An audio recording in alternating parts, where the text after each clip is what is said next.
Hello everyone. I hope you all are doing good. So आज की video में हम लोग बात करने वाले हैं कि अगर आप डिफरेंट कंपनीज में या फिर डिफरेंट स्कूल्स में टीचिंग पोजीशन के लिए अप्लाई करने वाले हो तो आपका सीवी या फिर रिज्यूमे कैसा होना चाहिए। Okay, so let's start the video.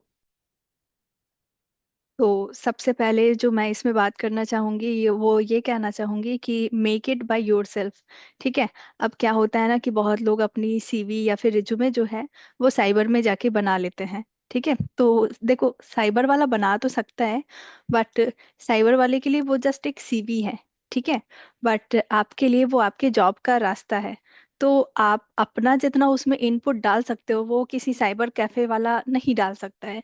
ठीक है, तो इसलिए मैं आपको रिकमेंड करूंगी कि आप अपनी सीवी खुद से ही बनाओ। ओके, हमारे मतलब फोन में भी डिफरेंट तरह के एप्स इंस्टॉल करके हम लोग उसको बना सकते हैं, like CV maker, resume maker, then Canva.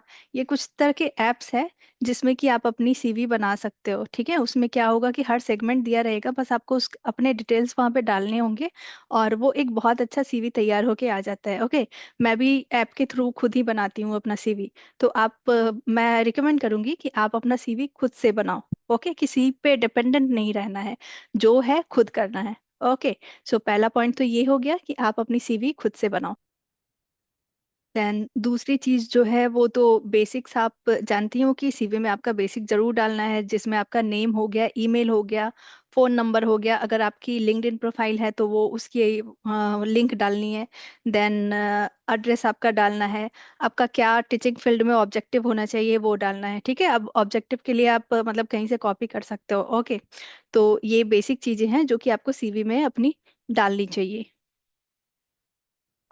Then third अब लोग बात कर लेते हैं एक्सपीरियंस पे। ओके, ये सीवी का एक बहुत ही इम्पॉर्टेंट पॉइंट होता है जहाँ पे आप अपने एक्सपीरियंस। तो अगर आप अपनी सीवी को इम्प्रेसिव बनाना चाहते हो then each and every official और unofficial related to your teaching experience should be there. ठीक है, आपकी सीवी में रिलेटेड टू टीचिंग आपकी जो भी एक्सपीरियंस है वो वहाँ पे होनी चाहिए। ठीक है, लाइक आपने कहीं पे इंटर्नशिप करा है वो भी होनी चाहिए सीवी में। देन कंटेंट या करिकुलम डेवलपमेंट पे आपने काम किया है वो होनी चाहिए सीवी में। मान लेते हैं आपकी कोई प्रोफेशनल एक्सपीरियंस नहीं है, देन आपने होम ट्यूशन तो पढ़ाया ही होगा, वो तो होनी ही चाहिए सीवी में। देन अगर आपका ये सब नहीं है, कोचिंग एक्सपीरियंस है तो वो होनी चाहिए सीवी में। ठीक है, मतलब एक्सपीरियंस का जो कॉलम है वो आपको खाली नहीं छोड़ना है, आपको दिखाना है कि आप थोड़ा बहुत भी एक्सपीरियंस्ड हो। क्योंकि क्या होता है ना कि कंपनी जो है वो एक्सपीरियंस्ड कैंडिडेट्स को ज़्यादा प्रेफर करती है लेना, कंपैरिजन टू जो एकदम फ्रेशर है। तो आजकल एकदम फ्रेशर कोई नहीं होता है। ठीक है, सबके पास टीचिंग एक्सपीरियंस कुछ ना कुछ होती ही है, लाइक उन्होंने प्रोफेशनली नहीं भी पढ़ा रखा हो तो अपने लोकल में तो सबने पढ़ाया ही होगा। तो आपको इच एंड एवरीथिंग जो भी एक्सपीरियंस आपके पास है वो आपको अपनी सीवी पे मेंशन जरूर करना है। ओके, देन नेक्स्ट पॉइंट हम लोग बात कर लेते हैं एजुकेशन पे। सी आपका एजुकेशनल बैकग्राउंड क्या है वो आपको वहाँ पे अच्छे से लिखनी है। ठीक है, अब इसमें कुछ डूज एंड डोंट्स हैं वो आपको ध्यान रखना है।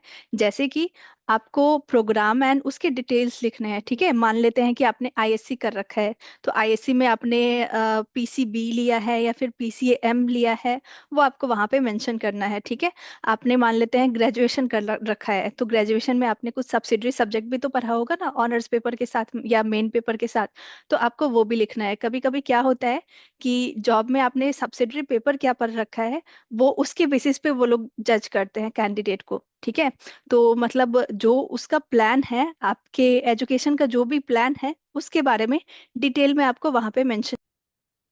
अब एजुकेशन में डोंट्स क्या हो सकते हैं ये हम लोग देख लेते हैं। तो आपको कभी भी ईयर ऑफ पासिंग वहां पे मेंशन नहीं करना है, लाइक आपने इतने ईयर में वो पास कर वो उस डिग्री को पास करा है।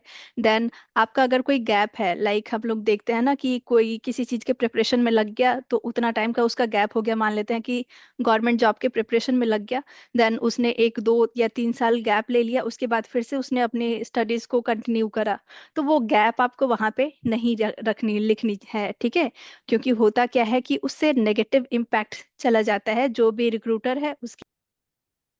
हाँ, लाइक आपकी इंटरव्यू बाद में होती है, पहले आपको वहां पे अपना सीवी भेजना होता है, ठीक है। तो सीवी फर्स्ट इम्प्रेशन होता है, ऐसा हम लोग बोल सकते हैं।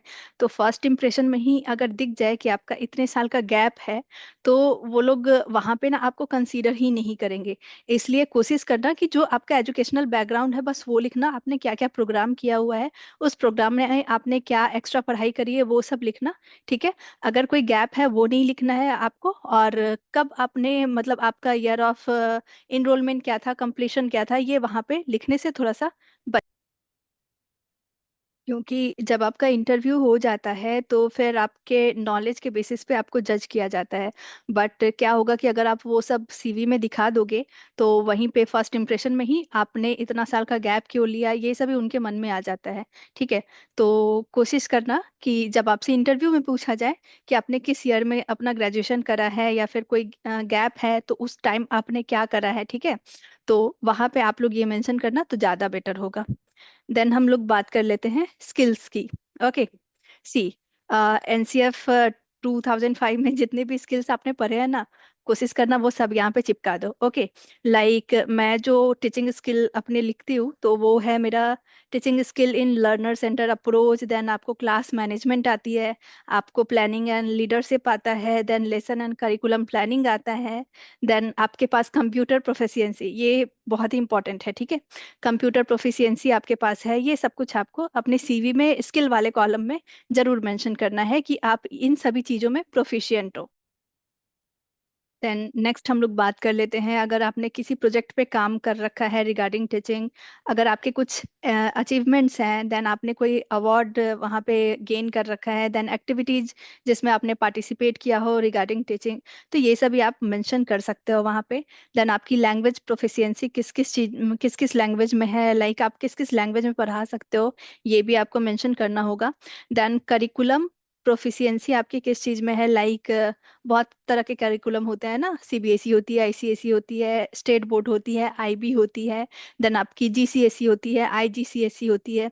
तो इन सभी में किस किस करिकुलम में आप पढ़ाने के लिए कंफर्टेबल हो, ये सभी आपको अपने सीवी में मेंशन करना चाहिए। देन लास्टली मैं यही कह सकती हूँ कि आपकी सीवी में आइडियल लिस्ट ऑफ इंफॉर्मेशन होनी चाहिए, मतलब उनको जितनी चाहिए उतना इंफॉर्मेशन आपकी सीवी में हो। ना ही तो वो जो आधे पन्ने का सब बनाते हैं सीवी वैसा होना चाहिए, और ना ही वो 3-4 पेज क्रॉस करना चाहिए, ठीक है। इतना नहीं होता है, मतलब आपका 1.5 to 2 पेजेस है वो सफिशियंट है, मोर देन सफिशियंट है। तो आपकी सीवी में आपके रिगार्डिंग इतनी इंफॉर्मेशन होनी चाहिए। ओके, सो यही थी जो मुझे आप लोगों से शेयर करनी थी सीवी के बारे में। तो ये आपका बहुत ही इम्प्रेसिव सीवी बन के तैयार हो जाएगा, जिसके बेसिस पे आप डिफरेंट कंपनीज में या डिफरेंट स्कूल्स में ट्राई कर सकते हो। ओके, सो अब हम लोग मिलते हैं नेक्स्ट वीडियो में। Till then take care, bye bye.